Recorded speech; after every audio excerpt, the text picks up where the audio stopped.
샬롬 12월 4일 월요일입니다. 오늘도 하나님의 은혜와 도우심이 여러분의 삶 가운데 함께 하시길 소망합니다. 이 시간 시편 말씀을 읽고 묵상하며 하나님 앞에서 침묵으로 기도드리겠습니다. 시편 119편 171절에서 172절.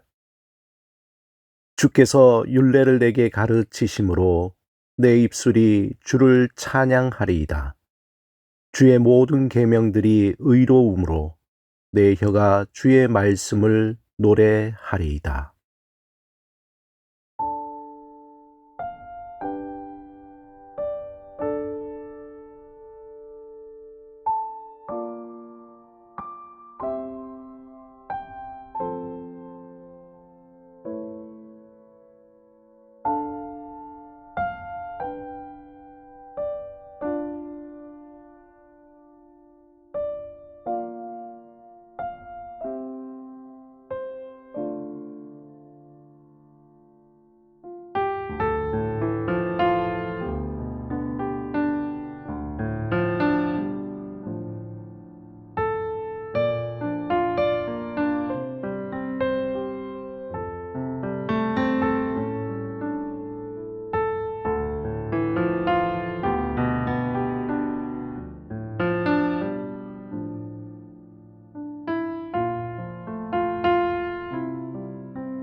오늘 하나님이 우리에게 주신 말씀은 에스겔서 25장 1절에서 17절입니다.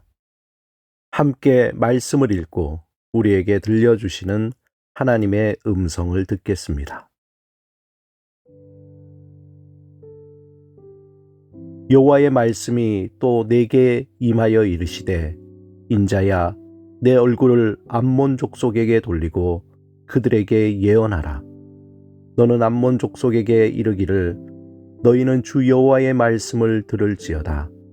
주 여호와께서 이같이 말씀하셨느니라. 내 성소가 더럽힘을 받을 때에 내가 그것에 관하여, 이스라엘 땅이 황폐할 때에 내가 그것에 관하여, 유다 족속이 사로잡힐 때에 내가 그들에 대하여 이르기를, 아하 좋다 하였도다. 그러므로 내가 너를 동방 사람에게 기업으로 넘겨주리니 그들이 내 가운데에 진을 치며 내 가운데에 그 거처를 베풀며 내 열매를 먹으며 내 젖을 마실지라. 내가 랍바를 낙타의 우리로 만들며 암몬 족속의 땅을 양떼가 눕는 곳으로 삼은즉 내가 주 여호와인 줄을 너희가 알리라. 주 여호와께서 이같이 말씀하셨느니라.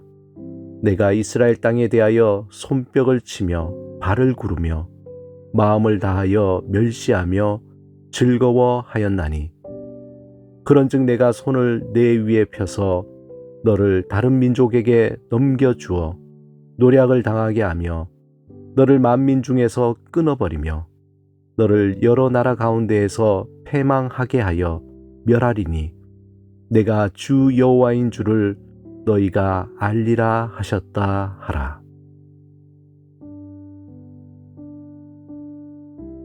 주 여호와께서 이같이 말씀하셨느니라. 모압과 세일이 이르기를, 유다 족속은 모든 이방과 다름이 없다 하도다. 그러므로 내가 모압의 한편 곧 그 나라 국경에 있는 영화로운 성읍들 벳여시몬과 바알무온과 기랴따임을 열고 암몬 족속과 더불어 동방 사람에게 넘겨주어 기업을 삼게 할 것이라. 암몬 족속이 다시는 이방 가운데에서 기억되지 아니하게 하려니와 내가 모압에 벌을 내리리니 내가 주 여호와인 줄을 너희가 알리라. 주 여호와께서 이같이 말씀하셨느니라. 에돔이 유다 족속을 쳐서 원수를 갚았고 원수를 갚음으로 심히 범죄하였도다. 그러므로 주 여호와께서 이같이 말씀하셨느니라. 내가 내 손을 에돔 위에 펴서 사람과 짐승을 그 가운데에 끊어 대만에서부터 황폐하게 하리니 드단까지 칼에 엎드려지리라. 내가 내 백성 이스라엘의 손으로 내 원수를 에돔에게 갚으리니 그들이 내 진노와 분노를 따라 에돔에 행한즉 내가 원수를 갚음인 줄을 에돔이 알리라. 주 여호와의 말씀이니라. 주 여호와께서 이같이 말씀하셨느니라.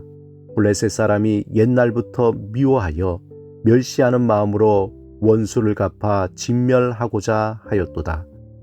그러므로 주 여호와께서 이같이 말씀하셨느니라. 내가 블레셋 사람 위에 손을 펴서 그렛 사람을 끊으며 해변에 남은 자를 진멸하되 분노의 책벌로 내 원수를 그들에게 크게 갚으리라.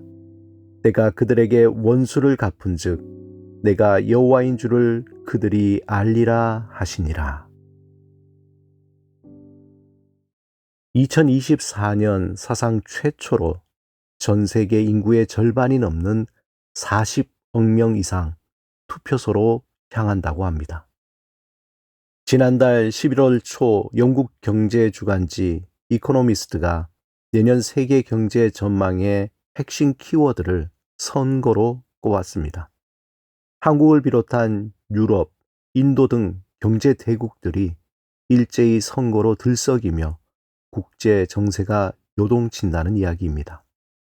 현재 미중 갈등이 있고 우크라이나 전쟁과 중동 불안 등 지정학적 위험이 급부상하는 가운데에 2024년엔 경제가 정치에 휩쓸려가는 이른바 폴리틱스와 이코노미를 합성한 폴리코노미의 해가 본격적으로 열린다는 것입니다. 이처럼 한 나라의 경제와 정치, 사회 등 이러한 문제는 단순히 그 나라만의 문제가 아니라 주변 국가의 관계에 큰 영향을 받게 됩니다.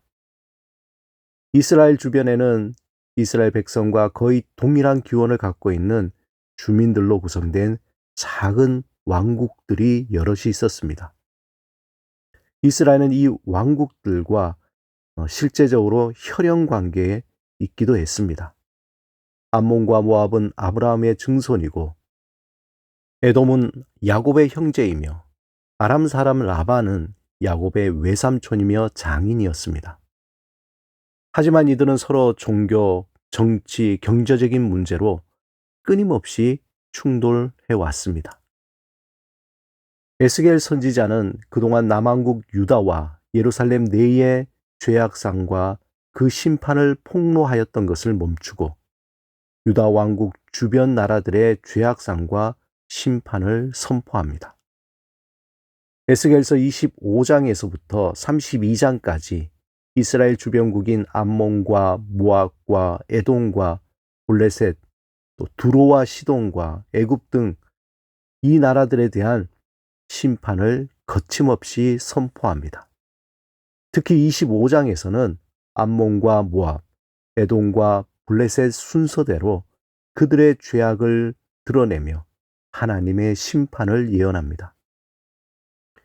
암몬과 모압은 이스라엘이 번영하는 것을 시기하고 저주하였습니다. 그들은 이스라엘이 하나님을 떠나도록 우상 몰렉을 이스라엘 가운데 심었습니다. 또한 이스라엘 사람들을 유혹하여 음란에 빠지도록 만들기도 했습니다.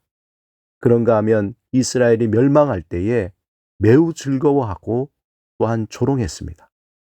이들의 이 조롱은 곧 하나님을 향한 조롱이었습니다. 에스겔 선지자는 이들이 아랍 족속에 의해 멸망당하고 철저하게 노략당하며 아주 먼 나라 사람들로부터 이루 말할 수 없는 조롱과 수치를 당하게 될 것이라고 예언합니다. 한편 에서의 후손인 에돔 족속은 기질이 강인하고 난폭하고 공격적입니다. 그들은 이스라엘을 침략하기 위해서 호시탐탐 기회를 엿보았습니다. 그리고 틈만 나면 이스라엘 백성들을 심히 괴롭혔습니다. 이러한 행동은 곧 하나님을 향한 교만이었습니다. 에스겔 선지자는 무력으로 이스라엘을 괴롭힌 에돔 역시 무력으로 멸망하게 될 것이라고 예언합니다. 이 예언은 BC 164년 마카비 혁명 때 유다가 에돔을 점령함으로써 성취되었습니다. 블레셋은 이스라엘 민족에게 그들의 우상을 섬기도록 미혹하였고 그들의 물질 숭배 사상을 이스라엘 백성들의 마음에 심어 놓았습니다. 이러한 행위에 대해 하나님은 분노하시며 그들이 완전히 멸절되는 심판을 예언합니다. 실제로 블레셋은 바벨론 군대에 의해 멸망하였고 그 혈족도 주변 나라들에 흡수된 채 지구상에서 영원히 사라져 버렸습니다. 오직 그들의 이름만이 로마인들에 의해 팔레스타인이라는 지명으로 오늘날까지 남아 있을 뿐입니다. 에스겔 25장에서 암몬, 모압, 에돔과 블레셋을 향한 심판 예언과 함께 반복적으로 내가 여호와인 줄을 그들이 알리라 하시니라고 말씀합니다. 이 말씀은 하나님이 단지 이스라엘만의 하나님이 아니라 온 우주의 하나님이시며 온 세상의 모든 죄악과 불의한 일에 대해 심판하시는 분이심을 계시한 것입니다. 사랑하는 여러분, 한 국가의 흥망성쇠와 마찬가지로 한 개인의 인생도 하나님의 손에 달려 있음을 깨달아야 합니다. 지금 내가 누리는 모든 것이 나의 것이 아니라 하나님으로부터 왔음을 알고 항상 겸손함으로 하나님 앞에서 살아가는 것이 지혜입니다. 온 세상을 주관하시는 하나님을 인정하고 나만을 위한 삶이 아니라 하나님의 선한 영향력으로 다른 이와 함께 살아가는 것이 지혜입니다. 오늘도 모든 삶을 하나님께 맡기며 감사와 성실함으로 지혜롭고 복된 삶을 살아가시길 주님의 이름으로 축원합니다. 함께 기도드리겠습니다. 주님, 온 세상을 주관하시는 주를 찬양합니다. 주께서 베푸신 은혜와 사랑을 다른 이와 나누고 베풀며 살게 하소서. 예수 그리스도 이름으로 기도드립니다. 아멘.